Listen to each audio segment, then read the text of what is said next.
Hello everyone, आप सभी का स्वागत है आपके अपने यूट्यूब चैनल में। और आज हम लोग क्लास 9 सब्जेक्ट साइंस का चैप्टर 4 से बेहद ही इम्पॉर्टेंट क्वेश्चन लेकर आए हैं, जो आपके टर्म 2 एग्ज़ाम जो 5 जुलाई को होने वाला है, इसके लिए बेहद ही इम्पॉर्टेंट होने वाला है। तो ये वीडियो आप लोग शुरू से अंत तक देखिएगा, ताकि इस चैप्टर से जितने भी इम्पॉर्टेंट क्वेश्चन होते हैं उसको आपको कंफर्म हो जाएगा और यहाँ से एक भी प्रश्न आपका नहीं छूटने वाला है। तो आइए स्टार्ट करते हैं। तो आज का सबसे पहला प्रश्न है कि केनाल किरणें क्या है। तो इसको इस प्रकार से लिखेंगे कि 1886 ईस्वी में गोल्डस्टीन ने धनावेशित किरण की खोज की, जिनका नाम उन्होंने केनाल किरणें दिया। तो केनाल किरण क्या था? तो गोल्डस्टीन जो थे उन्होंने 1886 में धनावेशित किरण यानी कि पॉजिटिव किरण का खोज किया था, जिसका नाम क्या दिया? केनाल किरण दिया। अगला प्रश्न है कि समस्थानिक से आप क्या समझते हैं, इसके 3 उपयोग लिखें। तो देखिए, समस्थानिक से क्या समझते हैं? तो वैसे तत्व जिनकी परमाणु संख्या समान लेकिन द्रव्यमान संख्या अलग अलग होती है, समस्थानिक कहलाते हैं। अब जैसे में देखिए ध्यान से, तो जैसे में हम लोग लिखेंगे कार्बन का लिखते पहले, तो कार्बन का जो C6H12, देखिए ध्यान से, यहाँ पे C6 है, यहाँ नीचे 6 और ऊपर में 12, और यहाँ पे लिख देंगे C6 और 14। तो यहाँ पर देखिए कार्बन का हमारा समस्थानिक हुआ कि ये जो कार्बन है यहाँ पे नीचे देखिए 6 है और यहाँ भी 6, यानी कि ये नीचे जो रहता है तत्व का उसे परमाणु संख्या कहते हैं, और ऊपर में जो रहता है जैसे इसमें 12 है, इसमें 14 है, ये सब क्या है? इसका द्रव्यमान संख्या है। तो ये ऊपर वाला क्या है? अलग अलग है, लेकिन नीचे वाला सेम है, तो इसको हम लोग क्या बोलेंगे? समस्थानिक बोलेंगे। अगला हमारा एग्जाम्पल ले सकते हैं इसमें कि हाइड्रोजन का कितने होते हैं? तो 3 समस्थानिक होते हैं। तो क्या क्या होते हैं? तो देखिए हाइड्रोजन का H11, फिर होता है H12, उसके बाद होता है H13। तो गौर कीजिए, तीनों का जो परमाणु संख्या है 1-1 करके है, लेकिन जो द्रव्यमान संख्या है इसमें 1 है, इसमें 2 है, इसमें 3 है। तो इस तरीके से इसका हम लोग 2 एग्जाम्पल दे सकते हैं। और इसमें गौर कीजिएगा कि प्रोटॉन और इलेक्ट्रॉन सेम रहता है, क्योंकि वो नीचे वाला यानी कि ये वाला होता है, और जो न्यूट्रॉन होता है देखिए ऊपर में से घटा के हम लोग लिखते हैं न्यूट्रॉन की संख्या, यानी कि द्रव्यमान संख्या माइनस परमाणु संख्या बराबर होता है न्यूट्रॉन की संख्या। तो जैसे 1 में से 1 घटाएंगे 0, ये न्यूट्रॉन की संख्या 0 हुआ। 2 में से 1 घटाएंगे 1 बचेगा, और 3 में से 1 घटाएंगे 2 बचेगा। तो देखिए न्यूट्रॉन की संख्या अलग अलग हो रहा है, लेकिन प्रोटॉन की संख्या जो होती है वो परमाणु संख्या के बराबर होती है, और इलेक्ट्रॉन की संख्या भी क्या आती है? परमाणु संख्या के बराबर। तो इलेक्ट्रॉन की संख्या 1-1-1, प्रोटॉन की संख्या भी 1-1-1, लेकिन न्यूट्रॉन की संख्या देखिए 0-1-2 बदल रहा है। तो समस्थानिक में न्यूट्रॉन की संख्या बदलता है, ये भी याद रखिएगा, क्वेश्चन पूछ सकता है। अब इसका प्रयोग बताना है। तो प्रयोग देखिए कि यूरेनियम के समस्थानिक का उपयोग परमाणु भट्ठी में ईंधन के रूप में, लिखना यहाँ पर क्या है? ईंधन के रूप में किया जाता है, ईंधन के रूप में किया जाता है। दूसरा लिखना है कोबाल्ट के समस्थानिक का उपयोग कैंसर के इलाज में किया जाता है। और तीसरा पॉइंट लिखना है कि आयोडीन के समस्थानिक का उपयोग घेंघा रोग के इलाज में किया जाता है। तो घेंघा रोग आयोडीन की कमी से होने वाले रोग है, इसीलिए आयोडीन के समस्थानिक का उपयोग किसके लिए इलाज में किया जाता है? घेंघा रोग के इलाज में किया जाता है। अगला प्रश्न है कि किसी तत्व के परमाणु में 11 प्रोटॉन है, यानी कि P का जो मान है वो क्या है? 11 है। इसके बाद न्यूट्रॉन के गो है, जो N है वो कितना है? 12 है। तो उस परमाणु का परमाणु संख्या, तो परमाणु संख्या जो होता है वो प्रोटोनों की संख्या के बराबर होता है, याद रखिएगा। उसके बाद परमाणु संख्या निकालना, फिर द्रव्यमान संख्या निकालना और संयोजकता निकालना है। तो परमाणु संख्या बराबर होता है प्रोटोनों की संख्या बराबर कितना? प्रोटोन की संख्या 11 था, तो इसका आंसर हो जाएगा 11। द्रव्यमान संख्या जो होता है वो प्रोटोन की संख्या प्लस न्यूट्रॉन की संख्या के बराबर होता है। तो दोनों को जोड़ देंगे तो 11 और 12 कितना हो जाएगा? तो 11-12 23 हो गया इसका द्रव्यमान संख्या। अब गौर कीजिए, जो परमाणु संख्या था 11, तो परमाणु संख्या 11 किसका होता है? ये सोडियम का होता है, यानी Na है। अब इसका संयोजकता निकालना है, तो संयोजकता निकालते कैसे? इलेक्ट्रॉनिक विन्यास करके। तो पहली कक्षा में 2, दूसरी कक्षा में 8 और तीसरी कक्षा में 1, तो 2 8 1 हुआ। अब अंतिम कक्षा में कितना? 1 है, यानी इसका संयोजन करने की क्षमता 1 है, इसीलिए इसका जो संयोजकता होगा वो कितना हो जाएगा? 1 हो जाएगा, जो कि यहाँ बना दिए गए हैं।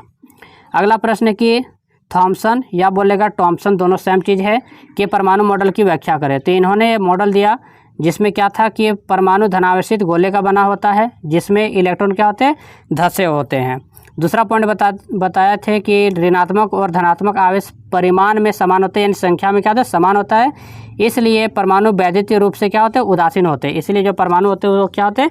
ना ही पॉजिटिव ना ही नेगेटिव होता है, वो बल्कि उदासीन होता है। क्यों? क्योंकि उसमें ऋणात्मक और धनात्मक जो आवेश होते हैं वो समान होते हैं, यानी कि बराबर संख्या में होते हैं।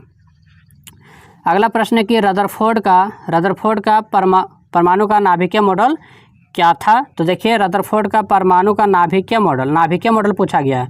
तो इसको इस प्रकार से आंसर लिखेंगे। पहला पॉइंट कि परमाणु का केंद्र धनावेशित होता है जिसे नाभिक कहा जाता है, और परमाणु का लगभग संपूर्ण द्रव्यमान नाभिक में होता है, यानी परमाणु का लगभग जितना भी द्रव्यमान है वो टोटल कहाँ पे होते हैं, तो नाभिक में होते हैं। दूसरा पॉइंट लिखेंगे कि इलेक्ट्रॉन नाभिक के चारों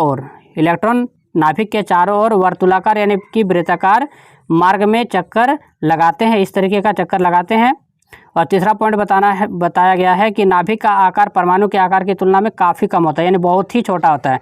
सपोज कर सकते हैं कि अगर मान के चलिए ये क्रिकेट फील्ड है, यानी क्रिकेट का मैदान है, तो यहाँ पर इतना बड़ा अगर है तो इसका जो हमारा गेंद का जो साइज आता है ना, तो वो उसके बराबर हो जाएगा हमारा उसका नाभिक। जैसे गेंद का साइज अगर इतना छोटा है तो इतना बड़ा हमारा उसका नाभिक है, और इतना बड़ा उसका पूरा फील्ड को हम लोग परमाणु मान सकते हैं।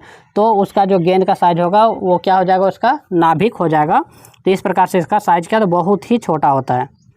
अगला प्रश्न है कि रदरफोर्ड का परमाणु मॉडल में क्या कमियां थी, और उसके बाद फिर से पूछा गया कि नील्स बोर ने उन कमियों को दूर करने के लिए परमाणु का क्या नया मॉडल बनाया। यानी कि यूँ कर लिया जाए कि हमें बताना है कि रदरफोर्ड का परमाणु मॉडल का कमी बताना है, फिर बताना नील्स बोर ने उन कमियों को दूर करने के लिए परमाणु का नया मॉडल कैसे बनाया, यानी कि क्या बनाया। तो सबसे पहला बात इसका देखिए क्या कमी था, पहले उसको देखेंगे।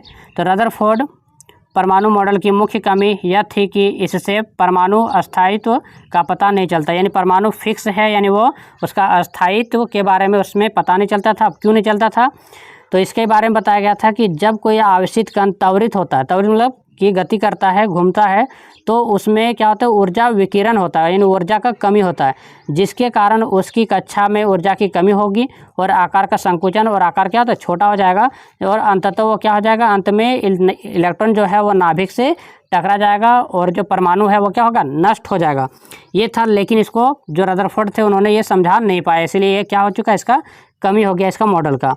अब देखिए नील्स बोर ने क्या बताया। तो नील्स बोर ने बताया कि इलेक्ट्रॉन केवल कुछ निश्चित कक्षाओं में ही चक्कर लगा सकते हैं, जिन्हें इलेक्ट्रॉन की विविध कक्षा बोलते हैं, जिसको K, L, M, N इस तरीके से सूचित किया जाता है, जिसको ऐसे भी 1, 2, 3, 4 ऐसे के इसके द्वारा भी सूचित कर सकते हैं। जैसे आप लोग देखे होंगे कि ये नाभिक होता है और इसके अराउंड इस तरीके का पहला, दूसरा, तीसरा इस तरीके का राउंड जो चक्कर होता है, इसी को नील्स बोर ने बताया था। इसके बाद बताया था कि जब इलेक्ट्रॉन इस विविक्त कक्षा में चक्कर लगाते हैं तो उनकी ऊर्जा का विकिरण नहीं होता है। विविक्त इस तरीके से लिखेंगे, इधर से वी और आधार देना है को, और फिर तो विविक्त कक्षा में चक्कर लगाते हैं, तो अगर ये विविक्त कक्षा में चक्कर लगा रहे हैं तो उनकी ऊर्जा का विकिरण यानी ऊर्जा वहाँ से लॉस नहीं होगा। अगला प्रश्न है कि संभारिक क्या है। संभारिक क्या है, देखिए समस्थानिक का ही जस्ट अपोजिट होता है संभारिक। तो संभारिक में क्या होता है कि वे तत्व जिनके परमाणु द्रव्यमान समान, यानी ऊपर वाला समान होगा लेकिन परमाणु संख्या अलग अलग होगा। तो इसको हम लोग एग्जाम्पल के तौर पर लेंगे, जैसे आर्गन है। आर्गन का परमाणु संख्या हमारा 18 होता है, लेकिन इसका जो द्रव्यमान संख्या यानी परमाणु द्रव्यमान होता है 40 होता है। और इसके साथ में और एक ले लीजिए कैल्शियम, और कैल्शियम, आर्गन और कैल्शियम।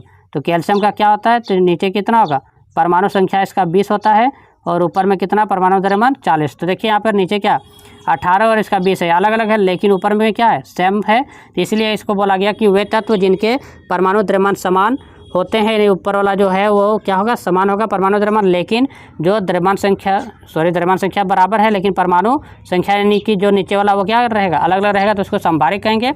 और गौर कीजिएगा कि संभारिक जो हो रहा है वो अलग अलग तत्वों का होता है, अलग अलग तत्वों का होता है, लेकिन जो समस्थानिक पढ़े थे उसमें सेम ही तत्व रहता था, वो भी ध्यान में रखिएगा। तो इस प्रकार से ये जो हमारा संभारिक होता है वो अलग अलग तत्वों के बीच होता है, और जो समस्थानिक होता है वो सेम तत्व का ही होता है। तो इस प्रकार से ये प्रश्न हो जाएगा कि वे तत्व जिनके परमाणु द्रव्यमान समान लेकिन परमाणु संख्या अलग अलग होता है, संभारिक कहलाते हैं। अगला प्रश्न है कि इलेक्ट्रॉन, प्रोटॉन और न्यूट्रॉन के गुणों की तुलना कीजिए। तो इसका देखिए ध्यान से, यानी कि इलेक्ट्रॉन, प्रोटॉन और न्यूट्रॉन का डिफरेंस बताना है। तो सबसे पहले हम लोग कॉलम बनाएंगे, तो कॉलम में क्या लिखेंगे, कण लिखेंगे। अब कण लिखना है, उसके बाद फिर इसका संकेत लिखेंगे, तो संकेत लिखेंगे, और इसके बाद हमें बताना है इसका, जैसे द्रव्यमान ले लीजिए, तो द्रव्यमान इसका बताना है, इसके बाद आवेश बताना है, ठीक है, आवेश बताना है, और एक अगर ऐड कर लेना है तो इसका स्थिति ऐड कर लीजिएगा, स्थिति। तो ये क्या है, कहाँ पर स्थित है। तो यहाँ पे देखिएगा ध्यान से, कण जो होता है वो क्या क्या कण है, तो कण हमारा इलेक्ट्रॉन, प्रोटॉन और न्यूट्रॉन। तो ले लेते हैं E, P और N, ये इलेक्ट्रॉन, प्रोटॉन और न्यूट्रॉन है। तो यहाँ पे ये 3 कण हो चुका। अब इसका गौर से देखिएगा ध्यान से, संकेत यहाँ पे नाम लिखेंगे इस तरीके का, यहाँ से नाम लिखना है, इलेक्ट्रॉन यहाँ पे लिखना है, यानी कि यहाँ पे इलेक्ट्रॉन पूरी तरीके से लिखेंगे कि इलेक्ट्रॉन, इलेक्ट्रॉन, ठीक है, इलेक्ट्रॉन यहाँ पे लिखना है। फिर यहाँ पे प्रोटॉन, प्रोटॉन लिखना है। फिर यहाँ पे न्यूट्रॉन लिखना है। तो इसको देखिए ध्यान से, तो संकेत जो यहाँ पे लिखे हैं, तो संकेत जैसे ई और यहाँ पे पी और यहाँ एन, तो संकेत यहाँ पे लिखेंगे, यहाँ पे पूरा नाम लिखेंगे, इलेक्ट्रॉन, प्रोटॉन और न्यूट्रॉन लिखेंगे। इसके बाद द्रव्यमान, तो द्रव्यमान देखिए, इलेक्ट्रॉन का जो द्रव्यमान होता है वो कितना होता है, 9.1 × 10⁻⁻31 होता है इसका द्रव्यमान। फिर द्रव्यमान यहाँ पे लिखना है, यानी कि किसका, प्रोटॉन का लिखना है। तो प्रोटॉन का क्या होता है द्रव्यमान, तो 1.67 × 10⁻⁻27 होता है, ये द्रव्यमान हुआ। अब इसके बाद न्यूट्रॉन का क्या होता है, सेम यही वाला होता है। तो देखिए द्रव्यमान को गौर से देखिएगा कि 9.1 × 10⁻⁻31 ये हमारा इलेक्ट्रॉन का हमारा हुआ। प्रोटॉन का और न्यूट्रॉन का सेम द्रव्यमान होता है, जो कि 1.67 × 10⁻⁻27 होता है। ये हो चुका। अब इसके बाद आवेश में आ जाते हैं। आवेश जो होता है, आवेश कितना होता है इसका, तो आवेश जो है इलेक्ट्रॉन का आवेश और प्रोटॉन का आवेश, दोनों का आवेश सेम होता है, और वह होता है 1.6, कितना, 1.6 × 10⁻⁻19 और कूलम। तो देखिए यहाँ पे आवेश कैसा, मतलब कूलम होता है, और द्रव्यमान का केजी होता है, तो केजी लगा देना है बाद में, ठीक है। अब यहाँ पे देखिए ध्यान से, ये जो इलेक्ट्रॉन होता है वो क्या होता है, नेगेटिव होता है, और जो प्रोटॉन होता है, प्रोटॉन में क्या हो जाएगा हमारा, तो पॉजिटिव हो जाएगा। प्रोटॉन में क्या, यही सेम वैल्यू रहेगा, लेकिन वो पॉजिटिव, यानी 1.6 × 10⁻⁻19 कूलम रहेगा, लेकिन ये पॉजिटिव में रहेगा। ये हो चुका। अब जो इसका आवेश है किसका, तो ये न्यूट्रॉन का, तो न्यूट्रॉन का कोई आवेश नहीं होता, यानी उदासीन, यानी इसका 0 हो जाता है। अब इसका स्थिति बताना, तो स्थिति कहाँ कहाँ होता है, तो आप लोग जानते ही होंगे कि ये जो इलेक्ट्रॉन होते हैं वे कक्षा में चक्कर लगाते हैं। कहाँ पे, कक्षा में चक्कर लगाते हैं, तो यानी कि जैसे इसका हो जाएगा ऑर्बिट में, यानी कक्षा में। और इसके बाद देखिए ये दोनों कहाँ पे होते हैं, तो नाभिक में। कहाँ पे होते हैं, नाभिक में। तो इस तरीके से इसका डिफरेंस कर लेना है कि पहला कण में इलेक्ट्रॉन, प्रोटॉन, न्यूट्रॉन, उसका पूरा नाम लिखेंगे। संकेत में ई पी एन लिख देंगे, ई से इलेक्ट्रॉन, पी से प्रोटॉन और एन से न्यूट्रॉन। द्रव्यमान में, द्रव्यमान कितना था इसका इलेक्ट्रॉन का, तो इलेक्ट्रॉन का द्रव्यमान 9.1 × 10⁻⁻31 है केजी। और इसके बाद प्रोटॉन और न्यूट्रॉन का दोनों का द्रव्यमान सेम होगा, 1.67 × 10⁻⁻27 केजी। फिर आवेश में इलेक्ट्रॉन और प्रोटॉन का आवेश सेम रहेगा, लेकिन इलेक्ट्रॉन वाला माइनस और प्रोटॉन वाला प्लस में होगा। और कितना होगा, तो 1.6 × 10⁻⁻19 कूलम होगा। तो ये दोनों का और न्यूट्रॉन का आवेश कुछ नहीं होगा, यानी कि 0 होगा, यानी उदासीन होते वो। अब उसके बाद स्थिति लिखना है। स्थिति क्या होता है, तो ये जो इलेक्ट्रॉन है वो कक्षा में चक्कर लगाते हैं, इसलिए उसको कक्षा लिख देंगे, कक्षा में होता है। और इसके बाद इसका जो स्थिति होगा, ये दोनों का न्यूट्रॉन और प्रोटॉन का, वो दोनों कहाँ होते हैं, नाभिक में होते हैं। तो इस प्रकार से इन लोग का डिफरेंस हम लोग कर सकते हैं। आई होप आपको यह वीडियो समझ में आया होगा, और यदि वीडियो अच्छा लगे तो वीडियो को लाइक शेयर और चैनल को सब्सक्राइब करना भूलें। साथ ही बेल आइकन को भी दबा दीजिएगा, जिससे हमारे आने वाले हर एक नए वीडियो की नोटिफिकेशन आपको टाइम पर मिलते रहे। Thank you.